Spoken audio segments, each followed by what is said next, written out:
What if the woman who vowed to change the royal narrative was secretly living a double life? The air around Meghan Markle has always been electric, charged with admiration, suspicion, and more recently, quiet outrage. At the intersection of celebrity obsession and royal expectation lies a figure who once captivated the world with her fairy tale entrance into the House of Windsor. But now, that shimmering image appears to be cracking. Behind the carefully curated social media smiles and the polished interviews lies a growing stack of allegations so personal, so intimate, they shake the very foundation of her public identity. What if the version of Meghan the world knows is nothing more than a carefully maintained illusion? What if, behind the scenes, Meghan Markle was not just absent from royal life, but emotionally absent from the very family she claimed to cherish? Before we continue, please hit the like button, subscribe to the channel, and turn on the notification bell for updates. It begins not with the clamor of paparazzi cameras or a viral headline, but with the soft confession of someone who witnessed everything from inside the walls of Montecito. A nanny, an observer, a caretaker to the most innocent figures in this unfolding scandal, the children. At first glance, the royal nanny's life might seem enviable, surrounded by luxury, privacy, and privilege. But her experiences tell another story, one of silence, neglect, and whispered phone calls late into the night. She didn't come forward for fame or revenge. She came forward, she claims, because she could no longer bear what she saw, a household unraveling from within, a mother more interested in secret hotel rendezvous than family dinners, and a husband slowly fading from the man the world once knew as Prince Harry. She wasn't looking for scandal when she took the job. According to her own words, she admired Meghan, respected her fight, her voice, her strength.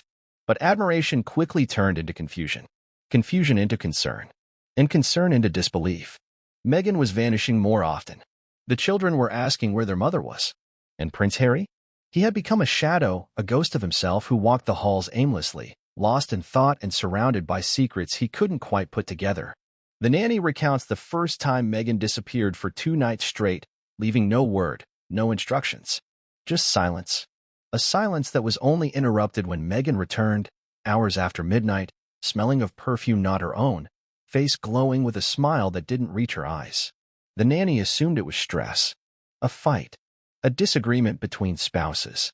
But it kept happening. The disappearances, the late-night returns. The eerie calm Meghan would carry, as though nothing had happened, until the next time, and the next. It wasn't until a crumpled hotel receipt fell out of a bag Meghan tossed onto the kitchen counter that the pieces started to fall into place. A luxury suite in a Santa Barbara hotel. A 2-night stay. The name on the room reservation wasn't hers. The nanny kept her discovery to herself, unsure of what to make of it. Was this a mistake? A booking error? A secret business meeting? But then came the second receipt. Then a third. And one night, a hushed phone call taken just a few feet away in the garden. Meghan's voice soft, warm, and filled with laughter. She was speaking to someone the nanny didn't recognize. The name was unfamiliar, but the intimacy was unmistakable. As Meghan's disappearances became more frequent, her presence in the house diminished even when she was physically there. She no longer joined bedtime routines, missed birthdays, skipped Harry's attempts to have family dinners. And when she was present, she was disconnected. Always on the phone, always somewhere else mentally. The children noticed. They began asking if Mommy was busy again, or if she'd be back after another meeting. The nanny felt the ache in those questions. They weren't accusations. They were quiet cries for attention, for presence. Prince Harry, meanwhile, grew increasingly withdrawn. He was no longer the spirited, mischievous royal the nanny had seen in public appearances. He became quieter, suspicious, often pacing the garden in the late hours, phone in hand, waiting for texts that wouldn't come. Once, the nanny overheard a conversation between Harry and Meghan, the audio seeping through a half-open door. He was asking her where she had been. Meghan's voice was cold, dismissive. She said she needed time. She needed space. Harry responded with something that shook the nanny to her core. Space from what? Your husband or your children? It was that very moment, she said, that her heart broke for him. The nanny's conscience grew heavier. She began writing things down. Dates, times, patterns. Not out of spite, but out of self-protection. And when she finally confided in a trusted friend, another former palace employee, the response she got was immediate. You have to speak up. People need to know what's happening behind those doors. As she began recounting these stories, more former staffers started coming forward anonymously. A pattern emerged. Meghan had allegedly been escaping to nearby luxury hotels under aliases. One staffer claimed to have spotted her with different men, never the same one twice. Another overheard conversations that implied coded messages and planned meetups. Still, none of them had the access the nanny did, and that made her testimony more damning than anything else. Yet, the decision to go public was not easy. The nanny wrestled with it for weeks. She feared for her career, her safety, her name. But above all, she feared for the children. For Harry. For the truth being buried beneath PR strategies, Instagram photos, and glamorous red carpet appearances. She knew the world deserved to know what was being hidden behind carefully crafted smiles and selectively leaked interviews. The story spread quickly once it hit the press. Initial disbelief turned into outrage. Supporters of Meghan called it a smear campaign, but others saw it as part of a pattern, another instance in which the Duchess's public image didn't match the private behavior. The nanny, who chose to remain unnamed for safety, said she didn't expect everyone to believe her. But she hoped that by speaking out, she might help explain what has been happening to Harry, and what's been missing in the lives of their children. The broader question that now echoes across tabloids and royal commentators is simple. What happens when the truth finally catches up with the lie? What happens when the mask slips? This video seeks not just to recount the scandal, but to ask deeper questions. What causes a person to lead a double life? How much silence does love tolerate before it breaks? Can someone truly be a champion of compassion and leave the people closest to them emotionally starving? And most importantly, who is Meghan Markle when no one is watching? By the end of this video, we'll unravel what really happened during those late-night hotel visits, what Prince Harry may have known, and how the nanny's explosive revelations may have changed everything behind the walls of the Montecito mansion. From betrayal to broken promises, from luxury suites to lonely bedrooms, the answers lie in the details the public was never meant to see. Stay with us, because this story is just beginning. In the heart of Montecito, where opulent estates line the hills and the sunsets paint gold across a life of privilege, the Sussex household was supposed to be a refuge. After their public split from the royal family, Harry and Meghan had presented a unified front, soulmates forging a new path far from the shadow of Buckingham Palace. But according to those who were inside that sanctuary, the cracks began forming much earlier than the world realized. To understand how everything unraveled, one must first understand the foundation and how unstable it had already become. From the outside, the Montecito home was picturesque, gated, heavily landscaped, with the kind of serene privacy most people only dream of. But inside, the atmosphere was quietly chaotic. It wasn't the kind of chaos one might expect from paparazzi pressure or security concerns. No, this was internal. A cold war of emotional distance and routines performed with mechanical detachment. The staff noticed it. The chefs, the cleaners, the drivers. But most of all, the nanny. In the beginning, she said, it all seemed manageable. The children were sweet, energetic. Prince Harry was hands-on. Always around, always trying. He changed diapers, played games, read bedtime stories. The house was often quiet, but not unpleasant. Meghan had her own routines, usually working from her home office or taking calls in her study. But something was off. Not right away, but gradually. Like fog rolling in over the sea, it came in slow, until one day, it was thick enough to obscure everything. One of the first things the nanny noticed was the lack of interaction between the couple. Not the kind of distance born out of long-term comfort, but rather a silence filled with avoidance. Meghan began leaving the house for long stretches, sometimes just a few hours, sometimes entire evenings. She always had reasons. Business meetings, a dinner with producers, brand partnerships. But something about the way she left, and more importantly, the way she returned, disturbed the nanny. It was as if she was shaking off the identity of mother and wife when she stepped into the car, and putting it back on like a costume when she came home. These absences initially seemed like isolated moments. After all, the nanny thought, everyone needs a break. Especially Meghan, who had the eyes of the world on her for years. But the pattern grew. Days when Meghan wouldn't come downstairs. Moments when she'd smile for a visitor or camera crew, then vanish from the children's daily lives. There was an unspoken tension in the air, an awkwardness in the way staff tiptoed around her. She wasn't unkind, but she was unreachable, like someone playing a role she no longer wanted. Harry, on the other hand, tried to hold the family together.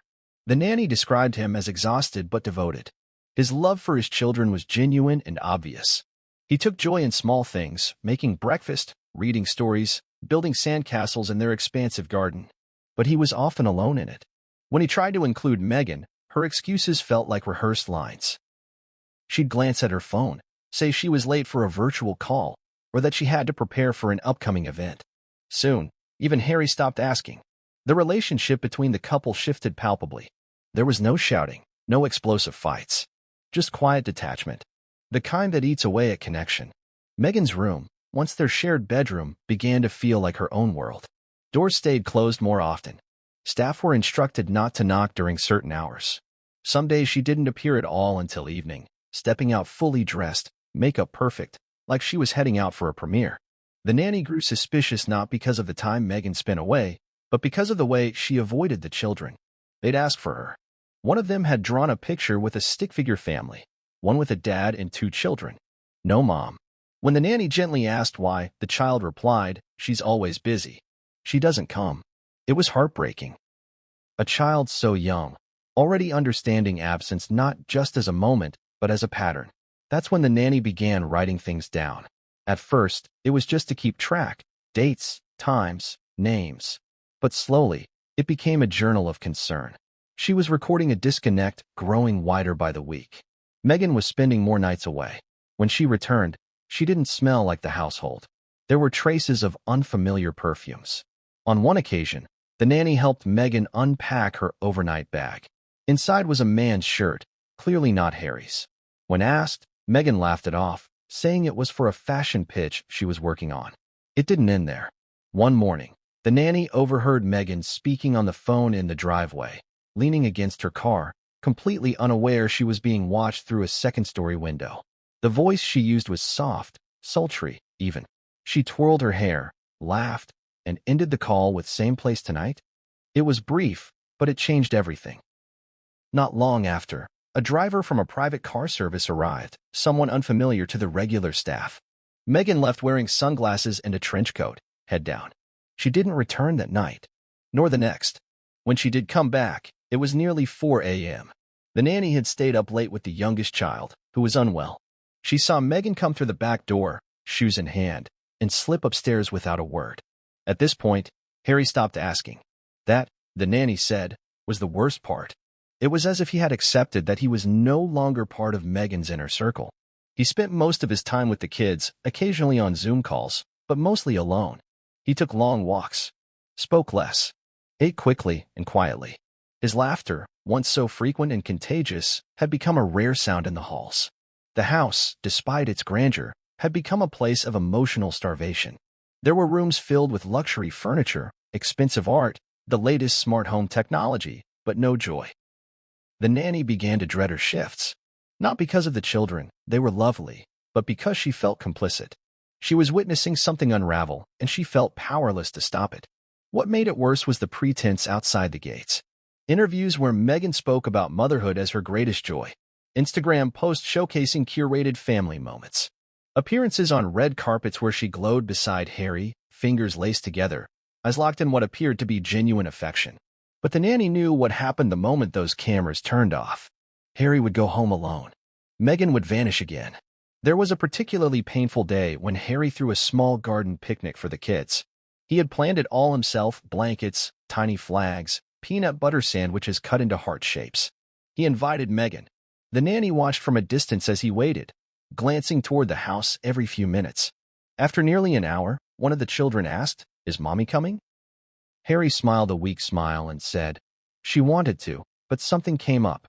Later that evening, Meghan uploaded a story to social media, posing in a hotel room with a caption about self-care and empowerment.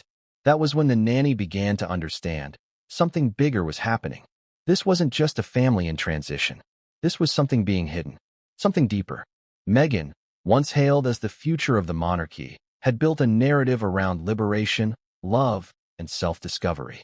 But inside her own home, it appeared she was discovering something else entirely, a version of life that didn't involve her husband or her children. She wasn't just absent. She was choosing to be elsewhere, again and again. And Harry, poor Harry, was caught in a quiet, crumbling fortress. No screaming, no ultimatums, just absence. A wife who left him in the shadows, and children who were slowly forgetting what it felt like to be held by their mother. As the nanny documented these moments, she realized she was the only one seeing the full picture. The media only saw what they were fed. The public only believed what was staged. But inside those walls, a family was dissolving under the weight of secrets, and the quiet witness to it all was preparing to break her silence. The woman at the center of this storm didn't begin her journey as a whistleblower. In fact, when she first stepped through the gates of the Montecito estate, she did so with a sense of reverence, even awe. Becoming a nanny to the children of Prince Harry and Meghan Markle was no small appointment. It wasn't just a job, it was an opportunity to be part of a legacy, a household that had captivated the world. But the reality that greeted her was far from the fairy tale she'd imagined. She had a background that made her uniquely suited for the job. Trained in both early childhood education and behavioral development, with previous employment for high-net-worth families, she had already built a strong reputation for discretion, empathy, and discipline. She was handpicked after multiple interviews and background checks. When she accepted the position, she thought she would be helping raise children in an environment of love and reform modern royals who wanted a better, freer life for their kids. At first, Meghan was charming, poised, and extremely meticulous. She wanted structure, clear boundaries for the children, and she emphasized the importance of privacy. The nanny admired her confidence and articulation. Meghan spoke with the polish of someone used to commanding a room and the intensity of someone who always needed to be in control. Harry, by contrast, was far more relaxed, gentle in demeanor, and slightly awkward around formal introductions, but clearly a hands-on parent. But it didn't take long for the nanny to notice the unusual power dynamic in the house. Meghan was the decision-maker. Every choice, from meal planning to media consumption, had to pass through her filter. That wasn't strange in itself, many mothers take the lead, but it was the rigidity and isolation that accompanied those decisions that caught the nanny's attention. Staff weren't allowed to speak to the press, even off the record. They signed NDAs that included detailed clauses about image protection and narrative control. Within the first few weeks, the nanny realized that although Harry and Meghan lived together, they operated on different orbits.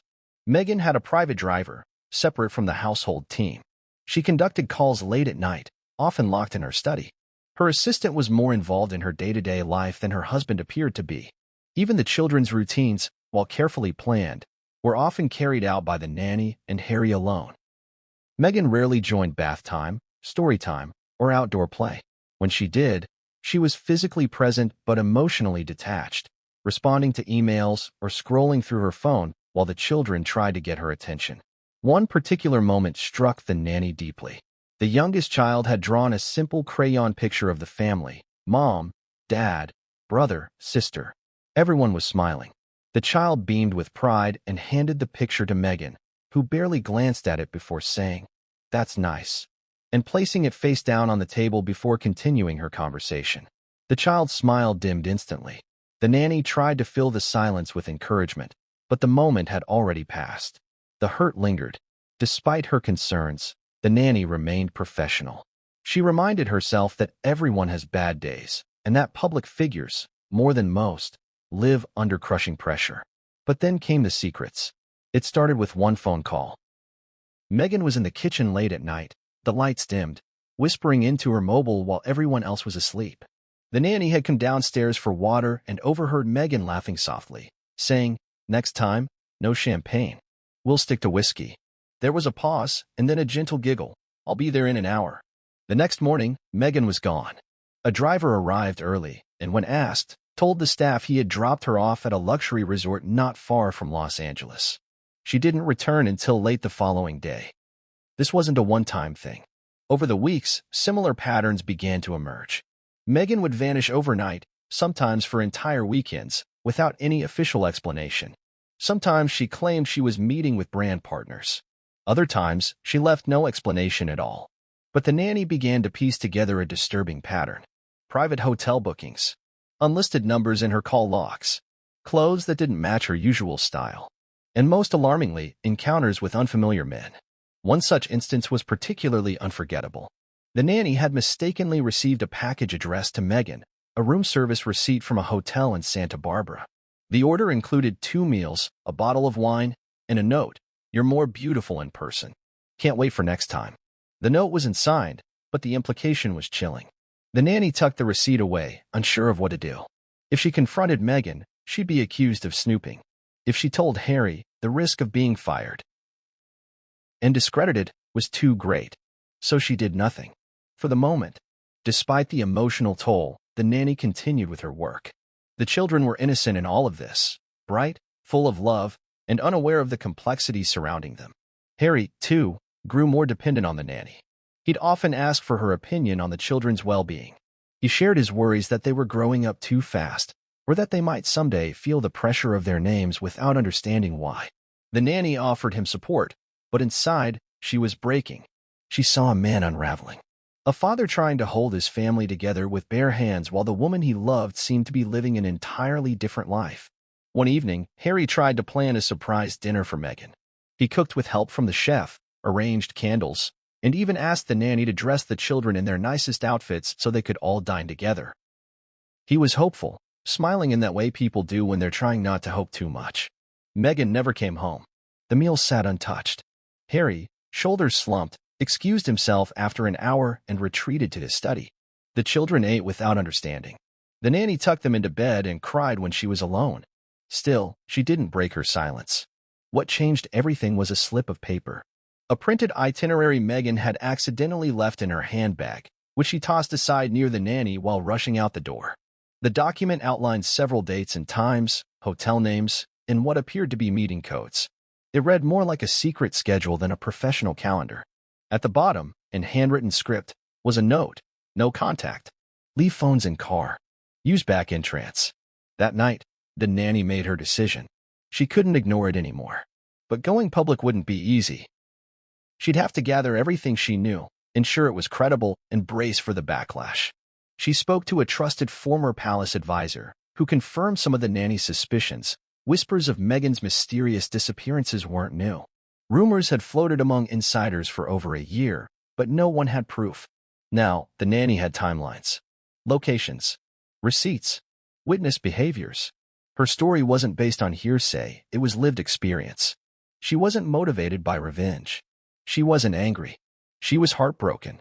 Heartbroken for the children, for the man she once believed would finally find peace after leaving the monarchy, and for the world that believed in a love story that, behind the scenes, was unraveling piece by painful piece.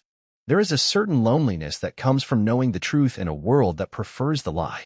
The nanny faced that loneliness daily, but she believed that silence would only enable more deception, more suffering. And so, she stepped forward. Not for herself, but for the ones who couldn't speak. It started with questions that never had answers. Where was Meghan going so late at night? Why did she need to stay overnight in hotels less than an hour from their Montecito estate? Who was she with? And most importantly, why wasn't Harry ever told?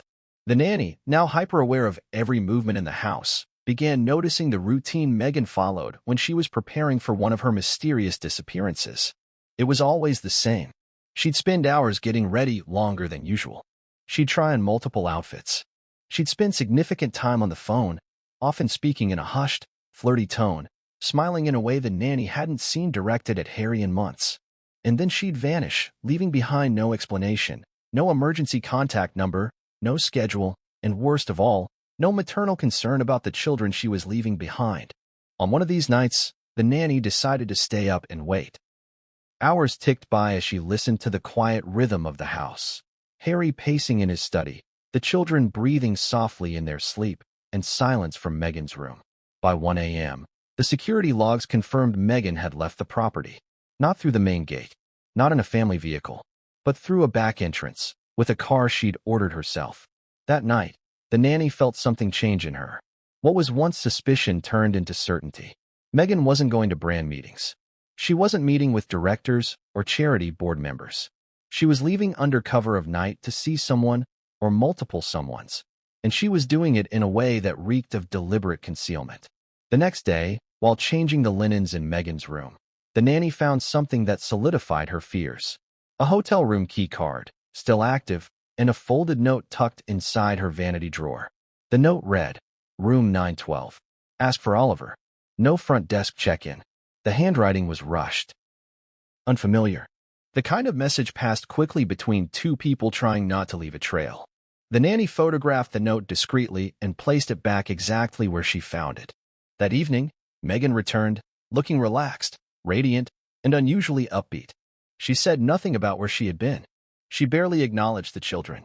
She poured herself a glass of wine, disappeared upstairs, and that was that. This wasn't the behavior of a tired mother. It wasn't even the behavior of someone balancing a stressful job and parenthood. It was the behavior of someone living a double life. And it didn't stop with one man. Over the course of several weeks, the nanny began picking up on subtle clues that Meghan's rendezvous were not with just one person. Different names appeared on notes. Different voices on calls. Different perfumes lingering on her clothes. One night she returned home with a faint scratch on her shoulder and a man's jacket draped over her arm.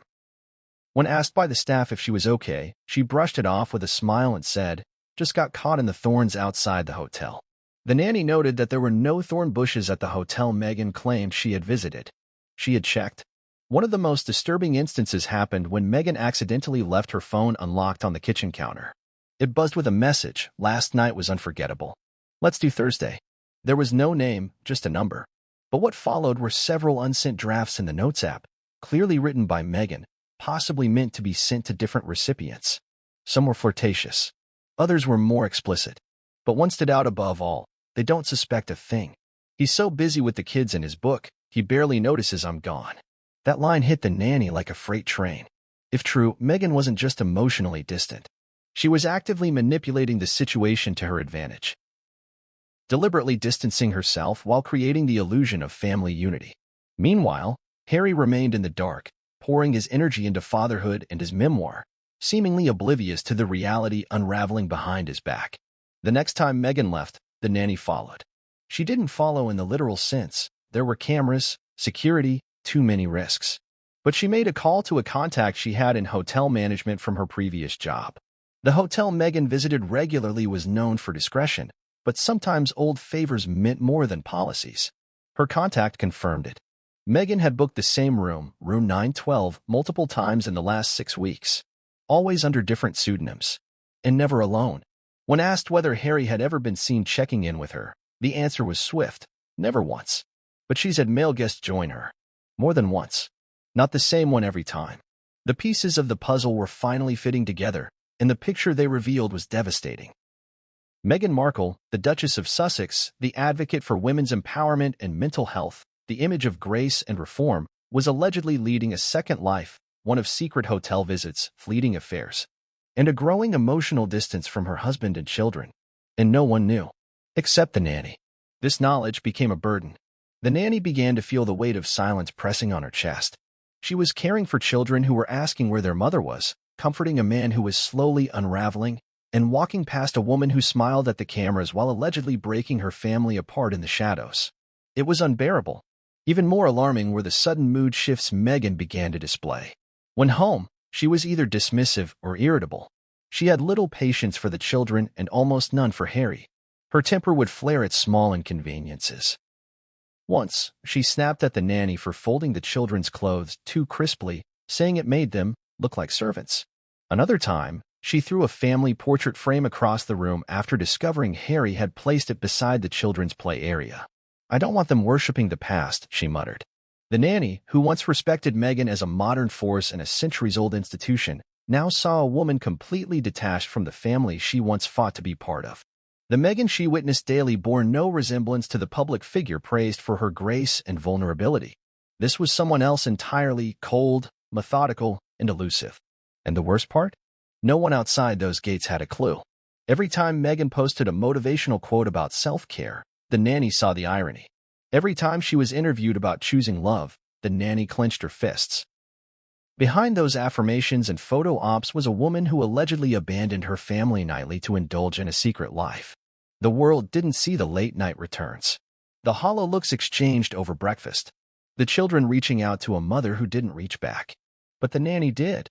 She lived it. And what she witnessed wasn't just a family under stress. It was a family disintegrating, one hotel visit at a time.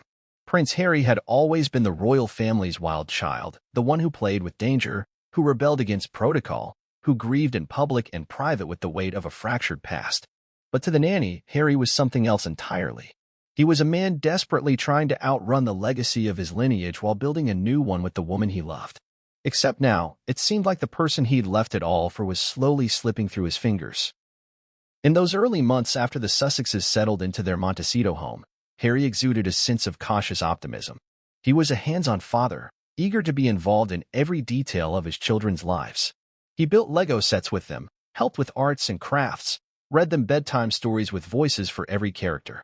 He was the parent who woke up in the night when they cried, the one who organized their birthday parties, who laughed the loudest during garden picnics and made sure bedtime was sacred. But something in Harry began to change. It was subtle at first. He grew more withdrawn, often distracted during moments when he used to be present. The nanny noticed it during playtime. His laughter seemed rehearsed, his responses delayed. He'd check his phone more frequently, staring at it as though willing a message to arrive. On several occasions, she saw him glancing toward the front gate, as if expecting Meghan to walk in at any moment with an apology in hand. But she rarely did. And when she did return home, she barely interacted with him. Harry's efforts to include Meghan in family life became more desperate as the weeks passed. He tried romantic gestures, flowers, handwritten notes, even planning family outings to nearby parks. But Meghan always had an excuse. She was tired. She had a call. She had a meeting with a brand rep. She wasn't in the mood. The more he tried, the more distant she became. Her absence was no longer just physical. It had become emotional, spiritual. She wasn't part of their world anymore. She was drifting. And Harry, once the rebel prince, began to fade. He started skipping meals. He walked the garden alone, sometimes barefoot, sometimes still in his clothes from the night before. The nanny once found him sitting on the kitchen floor at 3 a.m., staring at a photo of his mother, Princess Diana. He looked up, his eyes hollow, and whispered, she would have known what to do. It was a heartbreaking admission. A son longing for a mother who had been gone for decades, now facing the possibility of losing his wife in a different way. Harry's behavior became increasingly erratic. Some days he was hyper-energetic, cleaning the house, cooking meals, fixing toys, trying to fill the silence. Other days, he barely spoke. He locked himself in his study, emerging only to see the children before bedtime. There were moments when he tried to mask his pain, putting on a brave face for the kids, for the nanny, even for the staff. But those moments didn't last. One afternoon, the nanny overheard Harry on a call with a close friend. His voice was strained, broken. I don't know who she is anymore, he said. It's like she's already left, but her body hasn't caught up. The nanny didn't mean to eavesdrop, but the pain in his voice stuck with her. Another time, Harry approached her in the kitchen and asked if she thought the children were happy. It wasn't a rhetorical question. He genuinely wanted to know. She answered gently, they're loved, Harry. By you. He smiled weakly and nodded. But is it enough? He asked. If one parent is missing, is it still a family? It was the first time he acknowledged what had become increasingly obvious to everyone around them. Meghan was no longer truly there. But still, Harry tried. He held on to hope like a drowning man clutches a life ring. He planned an anniversary dinner and cooked it himself, only for Meghan to cancel last minute because she had urgent emails to answer. He booked a family trip to a nearby ranch, only for Meghan to say she needed to recharge alone. Every rejection chipped away at him, layer by painful layer. Then came the rumors. The tabloids had begun speculating. Meghan's solo outings. Her frequent hotel visits under aliases. Her spotted appearances in LA restaurants, always alone or with unfamiliar men. But Harry refused to believe it. They've always been against us, he told the nanny. They want to see us fail. He clung to that narrative for weeks. It was easier than accepting the truth. But then came the tipping point. It was a Friday evening when Harry returned from a bookstore visit with the children. They had picked out new storybooks, and he was excited to read them aloud. Meghan had promised to join them for dinner. The table was set, the food prepared, the kids squealing in anticipation. But Meghan didn't show up. She didn't call. She didn't text. She didn't answer. Harry waited, and waited, until the candles on the table had burned down to nothing.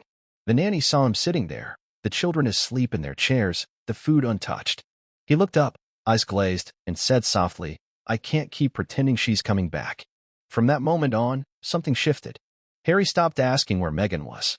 He stopped checking the time. He poured himself deeper into his role as a father. Yes, but there was a hollowness to him. A detachment. Like someone who had realized that the person they loved no longer existed. or worse, that she had never been who he thought she was in the first place. The nanny described the sadness in Harry as one of the heaviest things she had ever witnessed. It wasn't explosive. It wasn't loud. It was quiet. A slow burn of heartbreak that settled deep in his bones. He began sleeping on the couch in the guest room.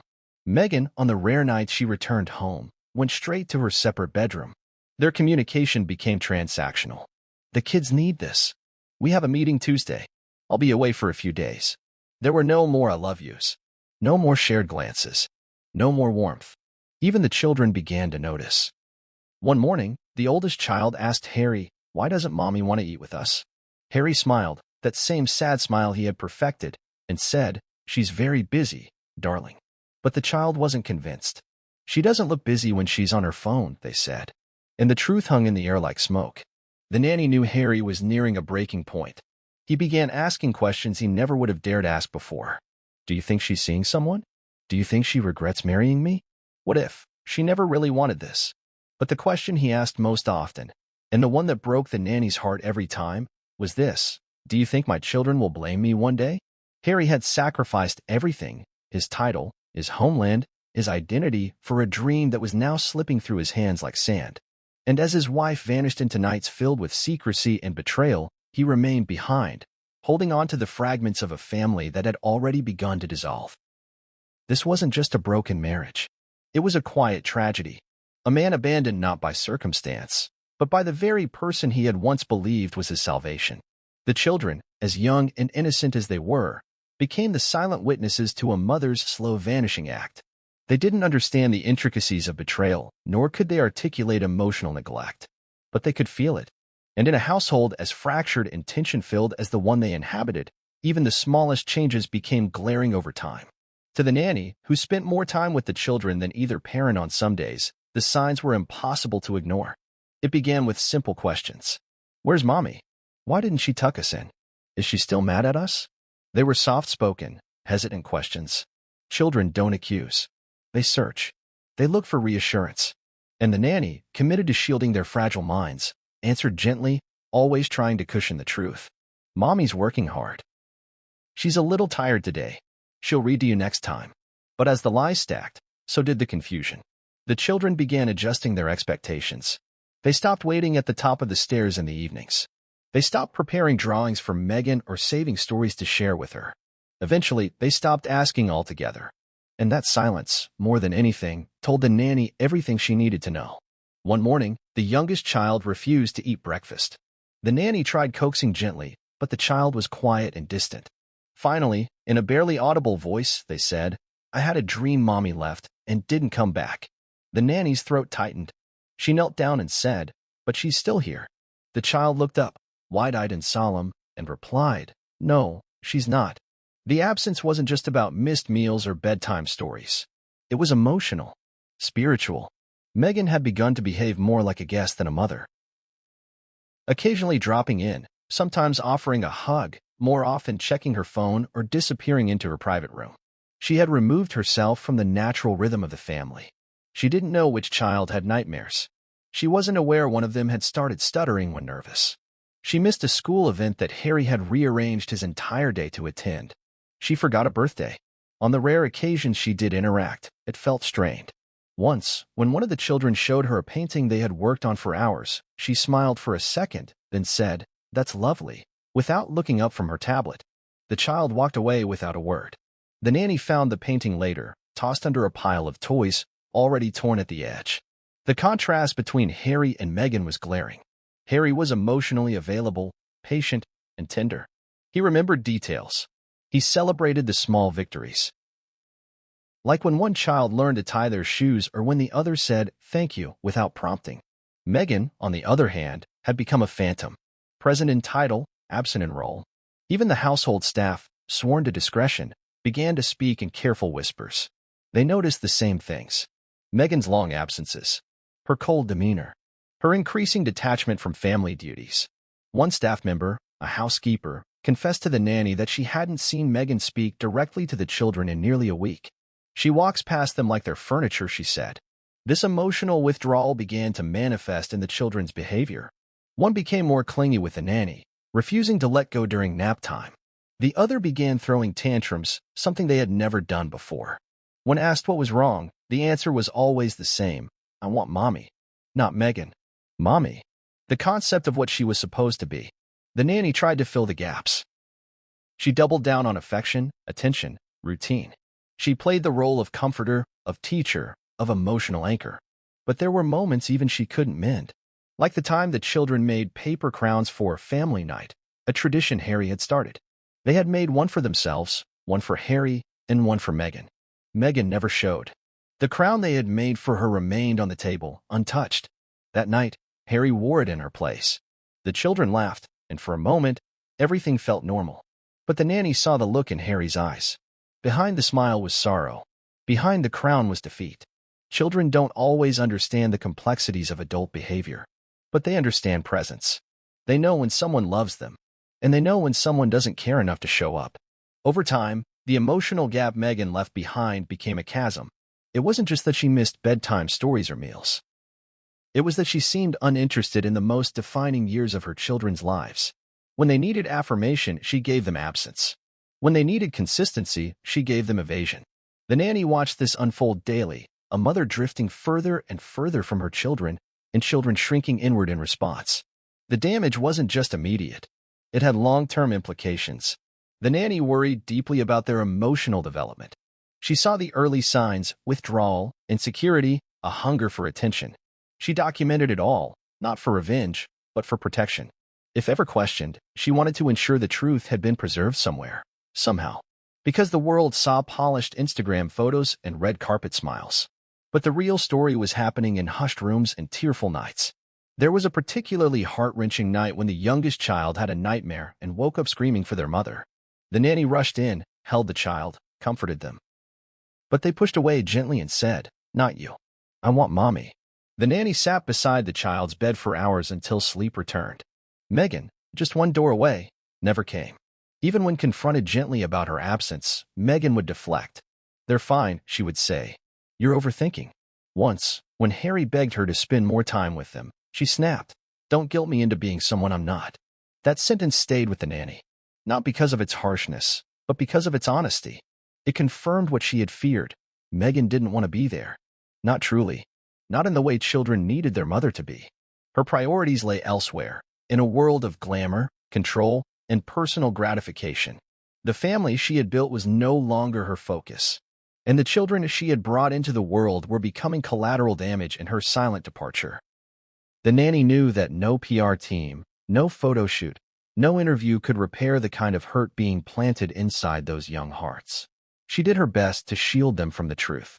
But children are intuitive. They always know. Even if they can't say it yet, they know when they've been left behind. And in that house, behind closed doors, that was exactly what was happening. There comes a point in every moral dilemma when silence is no longer an option. The nanny had reached that point. After months of emotional turmoil, quiet observations, and unanswered questions, she felt the weight of her knowledge becoming unbearable. What had started as concern had turned into distress.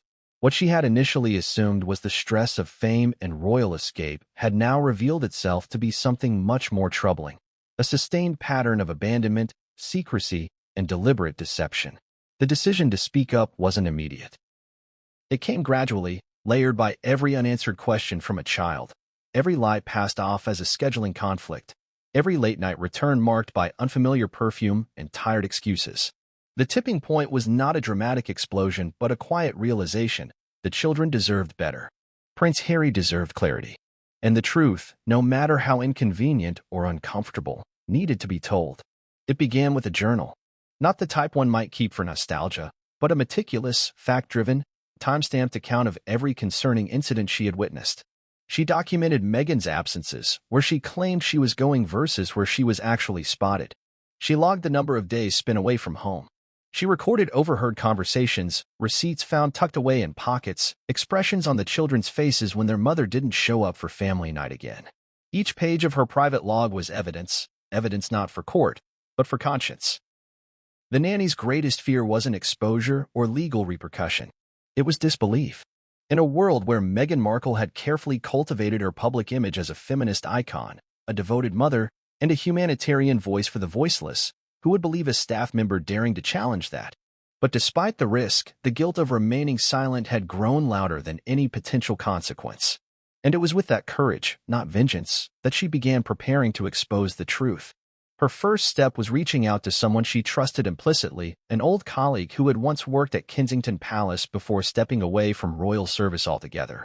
This former insider had seen the PR machine from the inside and knew just how tightly the narrative around Meghan was controlled. When the nanny confided in her, the response wasn't shock. It was understanding. "You're not the first to say this," the woman replied. "But you might be the first who has the heart to do something about it." They spoke at length. Days passed. The nanny recounted everything chronologically, carefully, precisely. The former palace aide listened, took notes, and ultimately agreed that the situation was no longer just about internal dysfunction. It was about emotional harm, not just to the children, but to Harry, to the integrity of truth, and to the public's perception of someone who may not be who she claims to be. The next step was contacting a journalist, not a tabloid hack, but someone known for investigative accuracy and discretion. A veteran who had worked on high-profile stories involving celebrities and royals alike. The journalist, intrigued but skeptical, agreed to meet off the record. The nanny brought copies of her log, photos of receipts, screenshots of texts, a timeline that made the hair on the back of the journalist's neck stand on end. What convinced him wasn't the documents. It was her sincerity. She wasn't angry. She wasn't bitter. She was broken. And that authenticity made the story impossible to ignore. Before going public, the nanny took one final step, writing a letter. Not to the media, not to Meghan, but to Harry. She left it and signed. It was placed gently on his desk, slipped between the pages of one of the children's storybooks. In it, she expressed her sorrow, not for exposing the truth, but for what it would cost him. She reassured him that everything she had done was in the hope that the truth would eventually heal what was being so painfully torn apart. She ended the note with a single sentence: "You deserve to know who you're fighting for." Within days, the first article appeared. It wasn't sensationalist. It wasn't inflammatory. It was measured, fact-checked, and careful. But it was damning. It detailed Meghan's repeated absences, alleged affairs, emotional detachment from her children, and Harry's spiraling mental state. The world gasped. Critics screamed, "Hit piece." Supporters accused the press of betrayal. But behind the headlines, something deeper began to stir. Other voices began to whisper. Former staffers, ex-security, housekeepers who had long since moved on. They echoed the same patterns, the same stories, the same eerie silence that surrounded Meghan's mysterious vanishing acts. The story spread like wildfire. Suddenly, the carefully maintained image of Meghan Markle began to crack. The world saw not just a woman who had escaped royal scrutiny, but someone who may have used her escape as a shield for far darker truths. Overnight, the Duchess of Sussex went from icon to question mark. But while the media buzzed and online opinion raged, the nanny sat quietly, waiting for the consequences. Would she be sued? Would her career end? Would she be targeted by Meghan's relentless PR machine? She didn't know. All she knew was that she had finally done the right thing. The letter she had left for Harry was never acknowledged directly. But a week after the article's publication, she found one of the storybooks she had read to the children resting on her nightstand. Inside was a slip of paper. A single sentence, handwritten in Harry's unmistakable scrawl.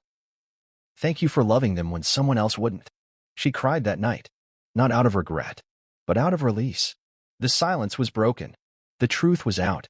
And even if the world chose to forget, even if the media moved on, even if Meghan denied it all somewhere, deep in her soul, the nanny knew she had saved those children from growing up in a lie. As the story unfolded, the reactions from the public and the royal family were as swift as they were varied. The British tabloids, eager to capitalize on the newest scandal, printed every detail with sensational flair. Meghan Markle, once the darling of the royal world, was now the subject of scrutiny and gossip. The backlash was immediate, and yet, there was a strange undercurrent to the entire saga. It wasn't just about what Meghan had done, it was about how the world had failed to see the truth for so long. On one side of the media storm were those who stood by Meghan, defending her as a victim of a biased press and an even more biased royal system. Her supporters shouted about the lengths the media would go to destroy a woman of color, the sexist undertones of the coverage, and the way her every move was scrutinized while her white counterparts seemed to escape with little more than a slap on the wrist. Meghan's supporters insisted that this was yet another case of the press getting it wrong, targeting the wrong person, and playing into the same old narrative of the oppressed versus the elite. But on the other side, there were those who believed the nanny's account. These were the voices that questioned Meghan's narrative of independence, success, and empowerment.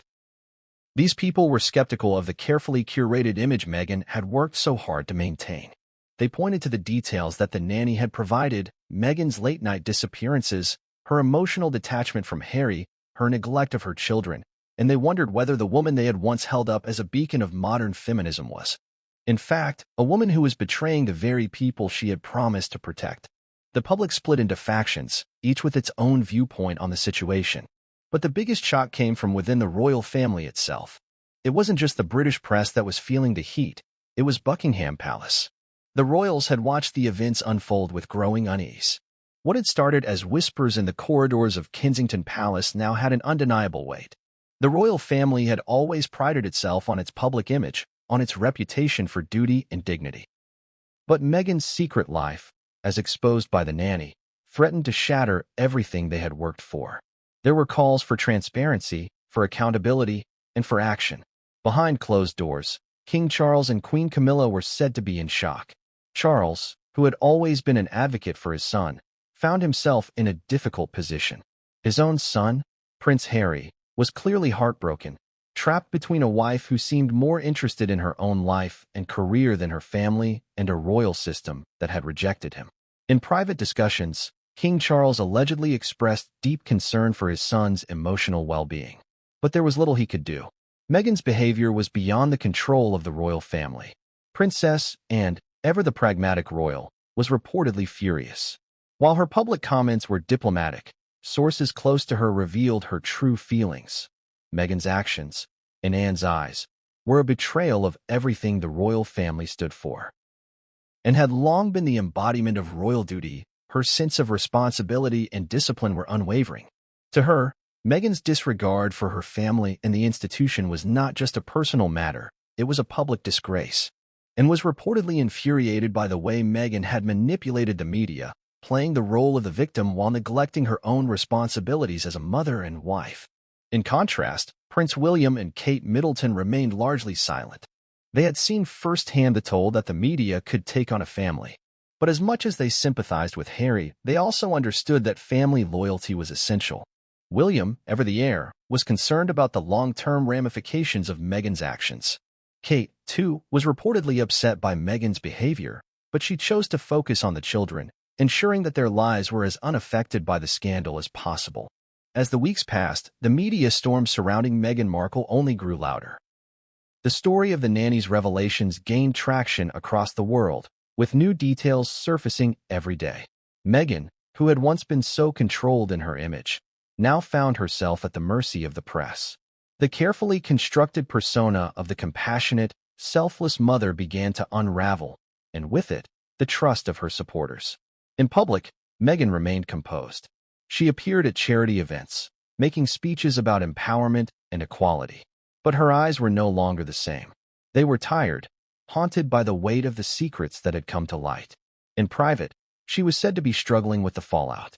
Friends of Meghan claimed that she was devastated by the betrayal of her former nanny, but others wondered whether the real devastation was the exposure of her secret life. Was she more upset about being caught than about the damage her actions had caused to her family? For Prince Harry, the situation was even more complex. His love for Meghan had always been unconditional. He had stood by her through the most difficult times, defending her from the press and from his own family. But now, Harry was faced with a reality he could no longer ignore. His wife, his partner, had not just been absent from their family. She had, according to the nanny's account, been living a double life, one that included multiple affairs and emotional abandonment of the very people who loved her most. For Harry, the betrayal was deeply personal. His relationship with Meghan had been built on a shared sense of isolation and rebellion against the royal family. But now, it seemed, Meghan's quest for